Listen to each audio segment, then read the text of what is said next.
messieurs, merci de nous avoir rejoints dans On fait le point. On fait le point autour de la visite d'itinérance du chef de l'État Félix-Antoine Tshisekedi ces dernières heures dans la zone du Grand Katanga.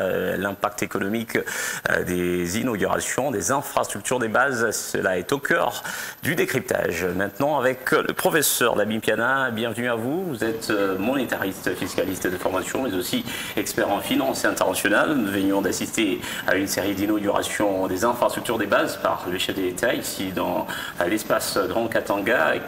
Quel peut être l'impact de ces inaugurations? Bon, ces éléments d'inauguration entrent dans le cadre du programme d'action du gouvernement, n'est-ce pas, de relancer l'activité économique et de booster, n'est-ce pas, la crise économique qui est en train de secouer pas seulement notre pays, mais c'est le monde tout entier. Tous les pays, n'est-ce pas, sont en train de connaître ce que nous appelons une crise grave et conjoncturelle, oui, à la fois aussi structurelle. Alors, il a eu à lancer, à poser la pierre pour il est lié à ce que les différents gouvernements, du pont à Auban sur la rivière Luapula, nous sommes à Kasenga. Voilà. Que représente cette liaison entre la RDC et la Zambie? Oui, mais ces différentes réalisations ont un impact positif sur l'économie nationale et sur le plan des finances publiques, sur le plan du commerce extérieur, sur le plan, n'est-ce pas, de l'économie locale. Ça, c'est nous devons reconnaître ces 4 axes principaux pour lesquels ces différentes réalisations auront un impact systématique. Je prends le cas, d'accord, de la construction des ponts qui va relier la Zambie et le Congo du côté de Luapula. Oui. Vous voyez réellement que ça c'est intensifier les activités ou le commerce extérieur, entre autres, développer des échanges avec le pays. Il y aura plusieurs entrées. Mais oui, justement, c'est ça. Justement, c'est ça. Une économie et un pays dans une économie pas fermée, dans une économie totalement ouverte, nous devons avoir plusieurs portes de sortie et plusieurs portes d'entrée. Ceci aura un impact systématique sur les finances publiques dans le cadre où les redevances de l'État, n'est-ce pas, ici vont augmenter. Nous avons dit qu'il faut booster les budgets de l'État pour permettre à l'État de s'engager à des actions, n'est-ce pas, prioritaires, sociales et en fait des comptes épistolaires permanents. Donc il faut les faire. Donc ce sont des éléments qui vont développer les activités à côté. Entre autres, nous allons la circulation libre des personnes et marchandises, ça c'est très important. Très important, et ça s'inscrit aussi dans le cadre de la ZEC. Mais justement c'est ça, mais il faut ça. Mais oui, c'est ça, nous appelons libre-échange.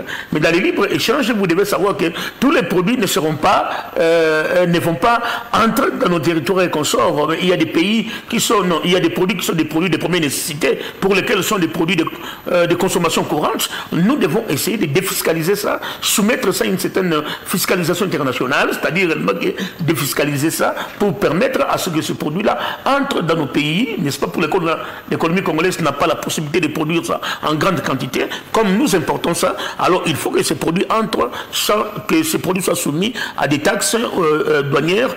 Et ceci, vous allez voir réellement que les prix de ces produits sur le marché local sera à des prix les plus bas. C'est une façon de chercher à revigorer le pouvoir d'achat de la population et en fait de compte déstabiliser ce pouvoir d'achat qui est devenu comme étant un élément important, n'est-ce pas, dans le rouillage de l'économie nationale. Oui, ce projet de la ZLECAF, quels sont les préalables pour rendre ce projet effectif en Afrique? Non, le préalable, c'est la prise de conscience des différents gouvernements et des différents dirigeants pour savoir réellement situer et localiser la crise. Les éléments qui font l'objet à ce que la souffrance commence à élire domicile, d'accord, dans les économies d'un certain nombre des États. Bon, le gouvernement, les différents responsables, les différents dirigeants des différents pays maintenant doivent prendre la responsabilité de manifester leur volonté politique, de s'unir ensemble, de bannir des combats inutiles et des guerres et des conflits très inutiles, de s'occuper d'abord de la vie de la population et assurer la paix et la sécurité. La paix, il n'y a pas seulement question de sécurité, mais la paix sociale, c'est-à-dire que nous devons trouver la bouffe à manger, nourrir la population et vêtir la population et loger la population. Pour ce faire, il faut une prise de conscience de la part des dirigeants. Bon, en fait de compte, Mobutu en 1990, l'ouverture du pays à la démocratisation, Mobutu a fait un état de lieu, n'est-ce pas, de l'association de l'économie nationale et sociale de notre pays pour lequel le peuple devait s'atteler à ça. Vous voyez, à ce niveau-là. Mais il avait parlé de la défectuosité des routes, la détérioration, d'accord, des routes, des voies de communication, carence des médicaments dans les hôpitaux, la modicité des salaires des agents de l'administration publique, dans les écoles, les infrastructures scolaires étaient totalement en quasi dégradation. Donc il a fallu tout. Les routes, les consorts, aller dans ce sens-là. C'est ça qu'on appelle les priorités. priorité. Et c'est ça même, d'accord, ce qui justifie la mise sur pied d'un programme de 145 territoires. Et dans ce programme, il n'y a que 2 éléments qu'il faut retenir.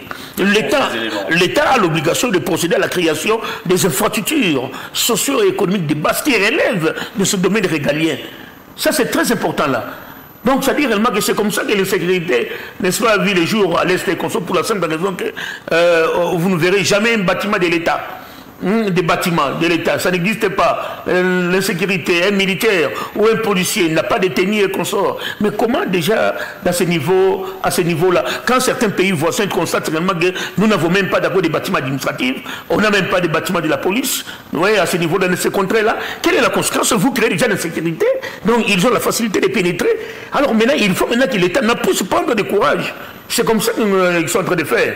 Donc, s'engager à un programme de 145 territoires, c'est doter au pays les possibilités en termes d'infrastructures socio-économiques de base qui va arriver à sécuriser d'abord. Et deuxième élément aussi, il faut les faire accompagner par ce que nous appelons ici l'entrepreneuriat.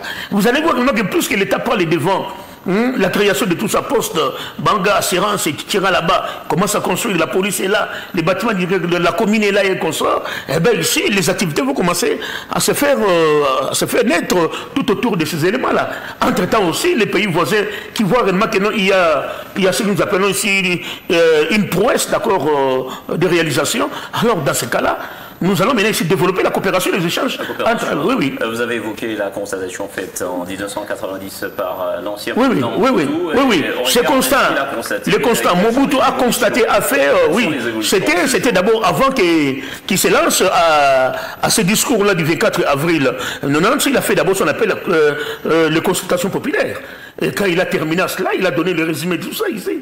Ouais, donc en faisant des constats par-ci par-là, pour lesquels les régimes passés a passé outre. Qu'est-ce qui fait la Il a passé outre. Maintenant ici, le régime de Samaï Tshisekedi commence à s'atteler à ça. Qu'est-ce qui fait la fierté à ce jour par rapport aux attentes tracées par l'ancien président Mobutu? Mais oui, mais ça dit qu'on s'attelle maintenant ici à résoudre les problèmes qu'il avait soulevés, pour lesquels le régime passé a fait, dans les régimes, n'est-ce pas, ici, qui a précédé le régime Sama ou Tshisekedi, n'est-ce pas, a passé outre à ça. Maintenant ici, on est en train de s'atteler maintenant à ça pour résoudre les problèmes à temps soit fait. Commencer ne fût-ce que par 2, par 3. C'était des constats tellement très sévères que je pense vraiment que non. Il est recommandé à tout politicien, à tout celui qui se lance à la politique, de commencer d'abord à écouter ces discours-là. Vous savez vraiment que ce que Mobutu a relevé dans son discours, des constats très amers en soi, il faut commencer à s'atteler à ça. Et voilà, le régime Tshisekedi commence à s'atteler à ça. Et pourtant, les autres régimes, ils sont passés outre à ça. Voilà, il y a cette autre actualité qui fait la une, c'est le taux d'échange, le dollar face au franc congolais. Il y a ceux qui déplorent la fluctuation. Qu'est-ce qui serait à la base de cette situation? Bon, en fait de compte, il faut d'abord savoir que la fluctuation des taux d'échange, il y a plusieurs paramètres qui entrent en ligne de compte. Les raisons sont tellement nombreuses et sont tellement légion. Entre autres ici, vous devez savoir qu'il y a un problème de brimage de l'économie internationale. Donc ça dit que nous sommes en train de subir une conséquence logique de la conjoncture internationale qui entraîne c'est au niveau international que cela est... Mais oui, mais parce que nous avons une économie extraversie qui est tournée vers l'extérieur. Tout ce qui est produit localement n'est pas consommé localement. Tout ce qui est produit, n'est-ce pas, sont destinés à l'étranger pour satisfaire le marché international. Et dans ces cas-là, quand il y a des perturbations de cours de ces produits à l'international, ça a des répercussions sur la balance commerciale, sur la balance des paiements, et par conséquent, ça risquerait même de diminuer, n'est-ce pas, les recettes d'exportation en devises qui offrent à la Banque centrale la possibilité dans le marché d'échange. Or, pour permettre à la Banque centrale, dans le marché d'échange, et stabiliser les taux d'échange, la Banque centrale doit avoir une permanence des devises, ni trop faible, ni trop excessive, mais ce qui offre à elle la possibilité de faire des interventions de manière permanente dans les marchés d'échange en vue de stabiliser les taux d'échange. La Banque centrale du Congo a interdit l'affichage dans les lieux publics. Très bien, vous ne voyez pas maintenant qu'il y a stabilité. C'est ce qui a produit la stabilité ou bien la fluctuation? Non, ce sont des mesures d'accompagnement, ce sont des mesures qui rativent. Même moi, dans mon laboratoire aussi, j'ai trop de mesures que je ne peux pas vous libérer ça ici. Mais chaque Congolais doit aider les pays là où se trouve. Ce n'est pas dire réellement que non, il faut être à côté du chef de l'État ou dans son cabinet, être son conseiller pour aider le chef de l'État. Si on me demandait, moi, je suis prédisposé à donner des stratégies. D'ailleurs, nous avons contribué à ça. Il y a un document de 25 pages que j'avais envoyé. Entre-temps, il y a cette interdiction d'afficher le taux d'échange dans les espaces publics, mais il y a aussi des spéculations de la part des... Bon, en fait de compte, il faut dire réellement que non, la spéculation est due à des opérateurs économiques de mauvaise foi. Vous savez que nous sommes en politique. Comment on peut lutter contre... J'ai l'impression réellement que tous ces politiciens qui sont en train de se battre pour chercher à défendre les peuples. Mais quand vous devez monter des stratégies pour chercher à contenir ce que les peuples... Ça, c'est très grave. Mes chers amis, je pense que la population congolaise, elle n'est pas aimée par les politiciens congolais. Par les politiciens congolais. Comment on peut lutter contre la spéculation? Il faut mettre des structures de contrôle qui doivent être bien établies. Hein. Et parmi ces structures de contrôle, il faut relever les ministères de l'économie nationale, que j'ai toujours réclamé à corps et à cri, et puis les ministres des Finances.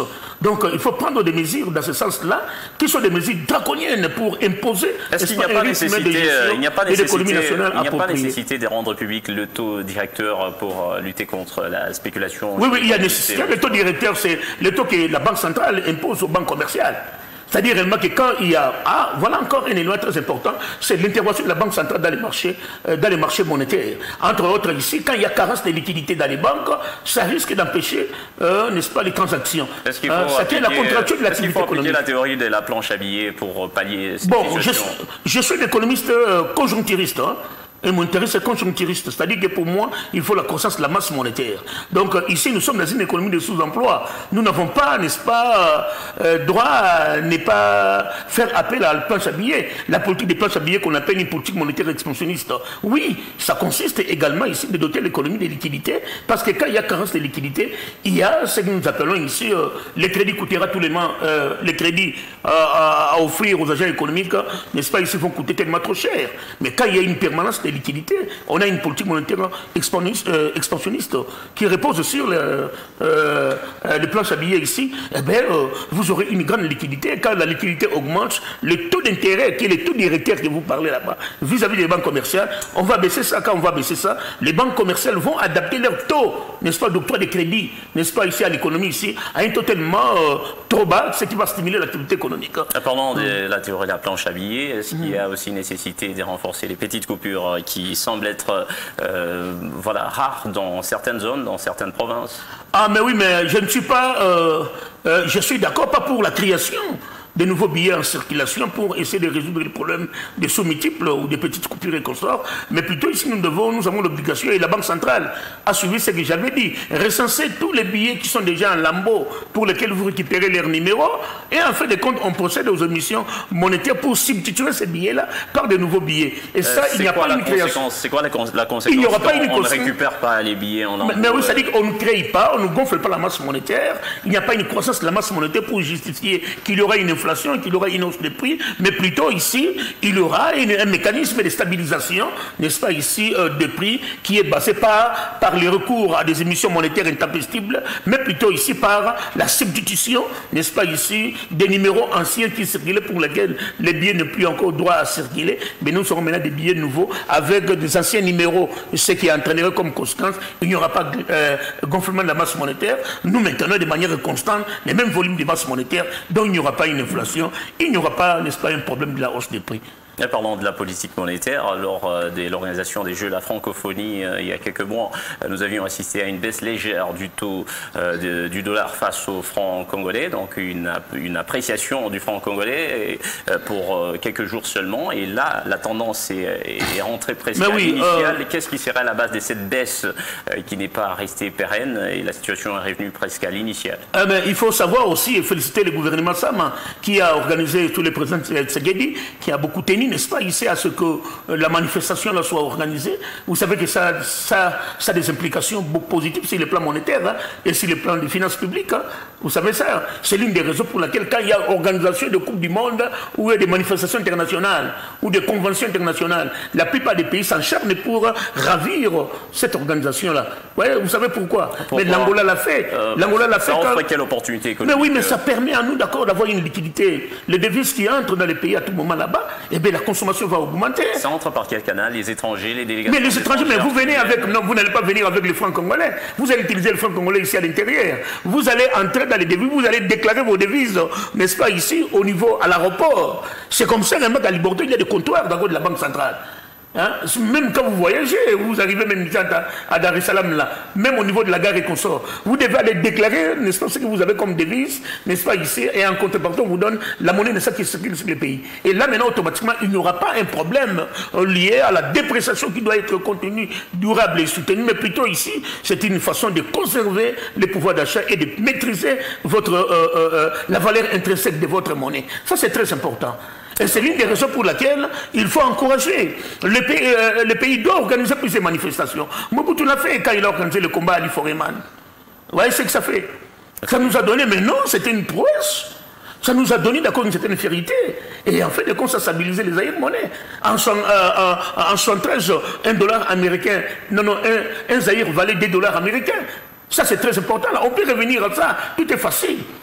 Tout est facile. Donc il faut s'atteler à organiser ces différentes manifestations pour permettre au gouvernement, n'est-ce pas, d'avoir la possibilité de connaître plusieurs rentrées. N'est-ce pas, comme il y a maintenant la création des infrastructures socio-économiques de base, il y a l'aménagement des routes, il y a la construction des ports secs, il y a tout ça qu'on est en train de créer là-bas. C'est pour donner une grande ouverture. Mais sur le plan des rentrées de ressources pour le gouvernement congolais qui doit avoir des possibilités. Mais nous devons avoir un gouvernement responsable avec un ministre des Finances costaud et qui est capable de mobiliser des ressources et les orienter et les canaliser. Mais tout cela se fera sur base de la politique gouvernementale et de la volonté des hommes politiques qui sont à l'heure actuelle. Et cette volonté-là se manifeste malgré que nous sommes à une crise pour laquelle on nous a imposé une guerre, n'est-ce pas, ici dit par les ennemis de notre pays. Il y a le projet de finances qui venait d'être déposé à l'Assemblée nationale lors de la rentrée parlementaire pour le mois de septembre. Ce projet est chiffré à près des 16 milliards de dollars américains, soit l'équivalent de ce montant en francs congolais. Il y a l'opinion publique qui semble être divisée sur ce projet de l'exercice 2024. Il y a de ceux qui estiment que c'est un projet ambitieux, réaliste, et d'autres qui pensent que c'est irréaliste. Le Congolais, là, il faut voir que c'est bien, ils ont toujours la tendance à voir c'est mauvais, hein, mais il faut aller dans ce sens-là. La quinine est amère, hein, mais il faut prendre la quinine pour être guéri, hein, quand on souffre de la malaria. Donc on ne peut pas chercher à s'occuper des gens-là. On connaît déjà qu'il y a des Congolais qui sont animés d'une mauvaise foi, et ce sont des Congolais qui disposent dans leur sang un virus plus dangereux que le virus du sida. C'est-à-dire que ce sont des Congolais qui sont remplis de l'animosité, de la haine, de la mesquinerie et de la cupidité. Et on connaît ces gens-là. Et on connaît ces gens-là. Ils ne sont pas encore disparus. Ici se pose la question de comment rendre un budget réaliste. Mais le budget réaliste, c'est en fonction de son programme. C'est en fonction de son programme.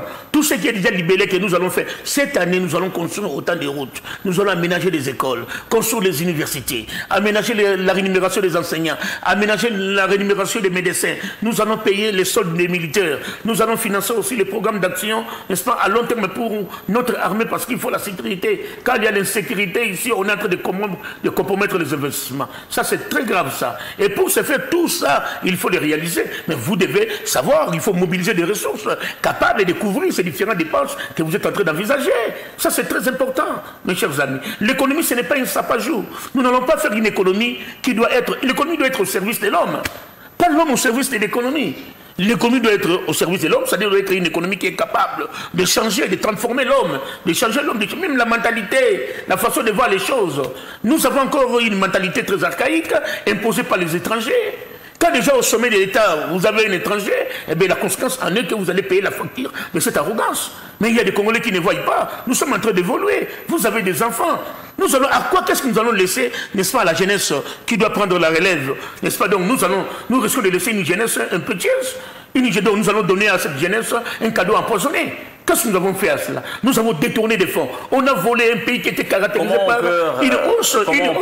La plus haute corruption, c'est dans notre pays où tout le monde est devenu corruptible, tout le monde a détourné de l'argent qu'on devait construire pour la jeunesse. Comment on peut mobiliser les recettes et constituer le budget? Est-ce que c'est au début de l'exercice budgétaire que le montant est atteint ou bien à la fin de l'exercice budgétaire? Bon, c'est à la fin de l'exercice, mais en fait de compte, ce sont des prévisions. Quand on dit les budgets, c'est un acte prévisionnel, n'est-ce pas, d'ordonnancement des dépenses et en fait de compte de réalisation des recettes.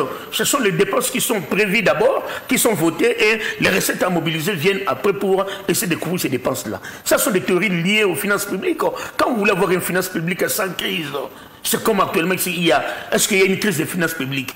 Je ne pensais pas. Nous avons une finance c'est la question quelle opinion se demandait. Y a-t-il crise des finances publiques? Non, il n'y a pas une crise des finances publiques, mais plutôt ici, nous sommes en train d'avancer. Le budget est passé de combien? De 2 milliards, 4 milliards, de 4 milliards à 7 milliards, de 7 milliards à 11 milliards, et aujourd'hui c'est à 16 milliards, avec comme des prétentions de réaliser un budget de 28 milliards d'ici là. Après 28 milliards, nous allons atteindre un budget de 42 milliards quand j'aurai le ministère des Finances et budget. Ça, je ne lance pas pour essayer de chercher à fasciner, à impressionner ou à impressionner le chef de l'État. Non, mais il y a des Congolais qui sont capables. Il y a des génies qui sont dans l'ombre. Ce n'est pas dire que notre brigade impose des responsabilités. Être, n'est-ce pas, Premier ministre ou autre ministre, il y a un concours. Il n'y a pas un concours. Il n'y a pas de concours. Mais oui, mais voilà. Lorsqu'on décidera qu'il y aura un concours, là, il sortira. Je sais que je resterai à ce concours-là. J'aurai les postes voulus à ce niveau-là. Soit gouverneur de la Banque centrale pour stabiliser définitivement la monnaie et revenir à une économie en équilibre, ou soit réellement avoir les ministères des Finances et budget pour essayer de chercher à mobiliser des ressources, avoir un budget costaud de 42 milliards. Voilà le challenge économique en perspective. Professeur Lamine-Piana, la matière est abondante, nous aurons épluché prochainement. Je rappelle, vous êtes monétariste des formations, économiste, mais aussi expert en finance internationale. Nous parlions ici des enjeux économiques, et même l'impact des inaugurations, des infrastructures. Oui, oui, ça il faut encourager. Nous remercions le chef de l'État. Oui.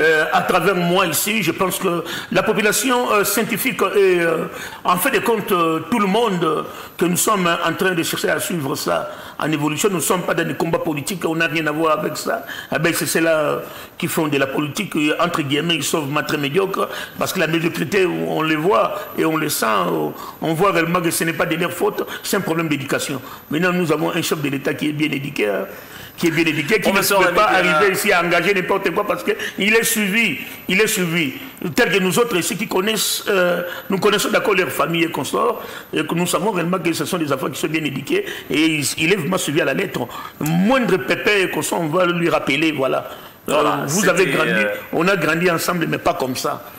Il va revenir. Un plaisir aussi de vous avoir. Il est d'ailleurs humble, il peut revenir, il accepte des remarques et il avance très bien. Voilà, nous vous remercions d'être passé sur ce plateau dont on fait le point. C'était un honneur, un plaisir de vous avoir, cher professeur. Merci beaucoup pour votre chaîne de télévision qui s'intéresse beaucoup à des questions d'actualité pour essayer d'accorder l'intérêt à la population. Merci beaucoup. Je vous demanderai de faire un effort. Merci. Ça sera une chaîne de développement, ça. La solution viendra de cette chaîne. Hein. Merci, si vous ne savez pas, vous êtes en train de faire. Ils ne sont pas du tout galvaudés. Madame, messieurs, par ici s'achève. On fait le point d'aujourd'hui. Merci d'avoir été des nôtres. Retrouvez les prochaines rubriques avec Kaby. Moi, je vous retrouve demain dans une autre série d'actualités. Au revoir et bonne journée à tous.